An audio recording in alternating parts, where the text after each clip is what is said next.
Top quality और consistent performance के लिए सिर्फ सिल्वर पंप्स। टॉप क्वालिटी और कंसिस्टेंट परफॉर्मेंस के लिए सिर्फ सिल्वर पंप्स, नाम याद रखना। हा बोला मामा। महापालिकेचे कोट्यावधी रुपयाचे विद्युत वितरण कंपनीला दिलेले चेक हे भलत्याच लोकांच्या नावावर जमा झाले होते। साधारणतः 5,40,00,000 चेक हे नागरिकांच्या नावाने जमा झाले। याच्या विरोधात आम्ही लोकायुक्तांकडे 4 वर्षापूर्वी तक्रार दाखल केली होती। त्यामध्ये निकाल लागून SIT नेमली।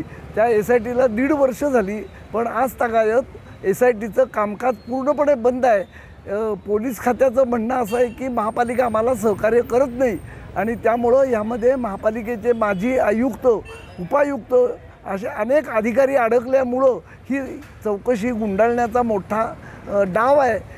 म्हणून नागरिकांना हे कळावं की काय चाललं आहे आपल्याकडं।